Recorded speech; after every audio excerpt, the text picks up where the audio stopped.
सभी प्यारे साथियों को नमस्कार। मैं शीतल भाटी आप सभी का स्वागत करती हूं आपके अपने प्यारे परिवार टीचिंग एग्जाम्स TAA पर। तो आज हम पढ़ने वाले हैं शिक्षण विधियां। शिक्षण विधि में हम पढ़ेंगे भंडारकर विधि। भंडारकर विधि किसको कहते हैं उसके बारे में थोड़ी सी जानकारी देख लेते हैं, क्योंकि ये कई बार आपकी परीक्षा में बार बार पूछी जाती रही है। जो भंडारकर विधि है इसी को हम व्याकरण अनुवाद विधि के नाम से जानते हैं। जो भंडारकर विधि है इसी को व्याकरण अनुवाद विधि के नाम से भी जाना जाता है। ठीक है, चलिएगा। तो भंडारकर विधि के प्रतिपादक अगर पूछा जाए, क्योंकि आपका जो रीट है इसमें सीधा सीधा फैक्ट पूछे जाते हैं कि भंडारकर विधि के जनक कौन है, तो आप क्या कहेंगे जी, रामकृष्ण, डॉक्टर रामकृष्ण गोपाल भंडारकर। और शॉर्ट फॉर्म में ऐसे भी आ सकता है RG Gopal Bhandarkar, sorry RG Bhandarkar, है ना। या तो रामकृष्ण गोपाल भंडारकर या फिर RG भंडारकर, ये इन्हीं का नाम है। और इन्हीं के नाम की वजह से इस विधि का नाम क्या पड़ा, तो कहेंगे भंडारकर विधि, इन्हीं के नाम से पढ़ा। और चूंकि इसमें जो है दूसरी भाषा बच्चे को अनुवाद के माध्यम से सिखाई जाती थी, ये भाषा क्या है, अनुवाद के माध्यम से दूसरी भाषा को सीखने पर बल देती, इसलिए इसको व्याकरण की अनुवाद विधि के नाम से भी जाना जाता है। ठीक है, द्वितीय भाषा शिक्षण की भाषा यह सर्वाधिक प्रचलित एवं प्राचीनतम पद्धति है। अगर कहें कि प्राचीनतम विधि कौन है व्याकरण शिक्षण की, तो प्राचीनतम विधि भी कौन सी, आपकी व्याकरण अनुवाद है। भंडारकर विधि भी व्याकरण अनुवाद है और व्याकरण अनुवाद ही भंडारकर विधि है। ये 2-3 नाम आपको याद करके चलने हैं, है ना। चलिएगा, और क्या है भाई, द्वितीय भाषा शिक्षण के लिए इसमें मातृभाषा को माध्यम बनाया जाता है। ये पॉइंट टू बी नोटेड, ये कई बार पूछा जाता है ऐसा प्रश्न परीक्षा में कि कौन सी विधि है जिसमें आपकी मातृभाषा को माध्यस्थ बनाया जाता है या माध्यम बनाया जाता है, तो वो आपकी भंडारकर विधि या व्याकरण अनुवाद विधि जो है, इसमें आपकी मातृभाषा को माध्यस्थ बनाया जाता है लक्ष्य भाषा को सीखने के लिए। जो लक्ष्य भाषा आप सीख रहे हैं उसमें आपकी मातृभाषा में अनुवाद के द्वारा आपको लक्ष्य भाषा सिखा दी जाती है। ठीक है, यहाँ पर व्याकरण मातृभाषा से लक्ष्य भाषा में अनुवाद करके सिखाई जाती है। अब कुछ कहेंगे मैम ये लक्ष्य भाषा क्या है, तो बाबू ये जो लक्ष्य भाषा है जो हम सेकंड लैंग्वेज सीख रहे हैं, जो आपको सीखनी है, माना कि आपकी मातृभाषा हिंदी है और आप इंग्लिश सीखना चाह रहे हो, तो आपको क्या है, इंग्लिश जो है हिंदी में ट्रांसलेट करके सिखाई जा रही है, तो लक्ष्य भाषा आपकी क्या हो गई, इंग्लिश हो गई। तो लक्ष्य भाषा में मातृभाषा को लक्ष्य भाषा में अनुवाद करके सिखाया जाता है। यह विधि व्याकरण की शुद्धता पर बल देती है, क्योंकि भाई व्याकरणिक शुद्धताएं जरूरी हैं। जब तक व्याकरण आपकी शुद्धता नहीं होगी तो आपको व्याकरण की बारीकियों का पता नहीं चलेगा। तो यह विधि क्या है, व्याकरण की शुद्धता पर बल देती है। और यहाँ व्याकरण कैसे सिखाई जाती है, तो बोलेंगे नियम के माध्यम से। सीधा पहले नियम आपको याद करवाए जाते हैं, नियम रटवाए जाते हैं, याद करवाए जाते हैं, जो भी वट एवर यू फील।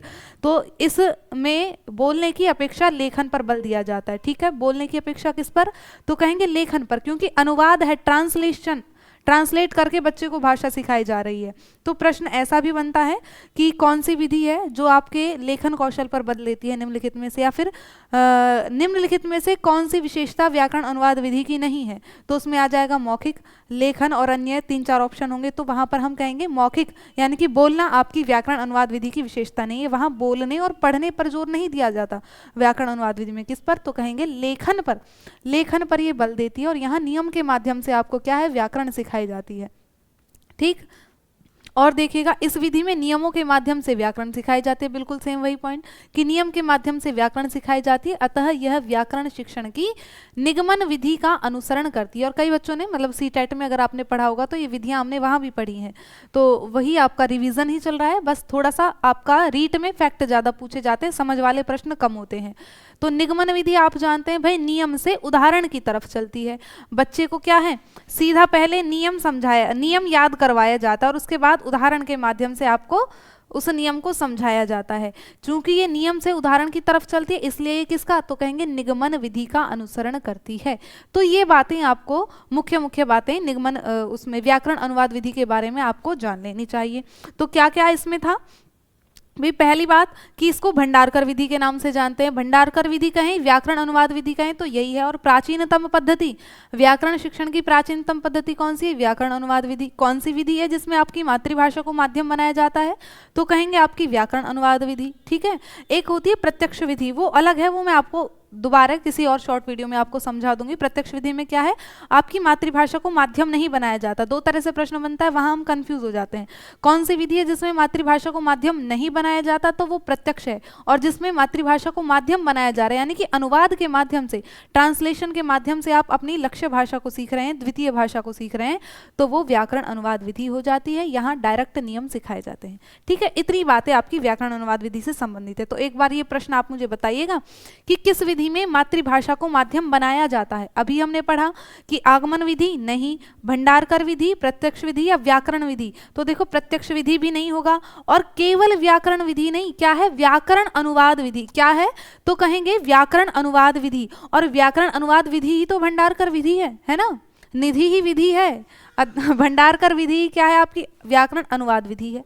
ठीक है, चलेगा। ये और प्रश्न देखिएगा और फिर आपका जो है थोड़ी सी क्लैरिटी इस पर बन जाएगी। थोड़ी सी क्या, पूरी ही क्लैरिटी बन जानी है कि व्याकरण अनुवाद विधि में नहीं है, क्या नहीं है व्याकरण अनुवाद विधि के अंतर्गत। पढ़िएगा इनको कि मातृभाषा द्वारा सीखने को बढ़ावा देना, व्याकरण को महत्व देना। भाई मातृभाषा को बढ़ावा देता है, सही बात है, व्याकरण को भी महत्व देता है, क्योंकि व्याकरण के माध्यम से आपको भाषा सिखाई जा रही है।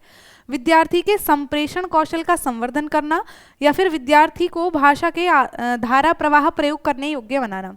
देखो संप्रेषण क्या है, कम्युनिकेशन करना, और कम्युनिकेशन में हम क्या करते हैं, वार्तालाप करते हैं, बातचीत करते हैं। और अभी लास्ट हमने एक पॉइंट पढ़ा था कि ये किस पर, लेखन पर बल देती है, संप्रेषण पर बल नहीं देती, पढ़ने और बोलने पर बल नहीं देती, ये लेखन पर बल देती है। तो इन्होंने कहा कि कौन सा नहीं है, तो कह देंगे सी, ये ऑप्शन नहीं है, बाकी सभी आपके सही जवाब हैं।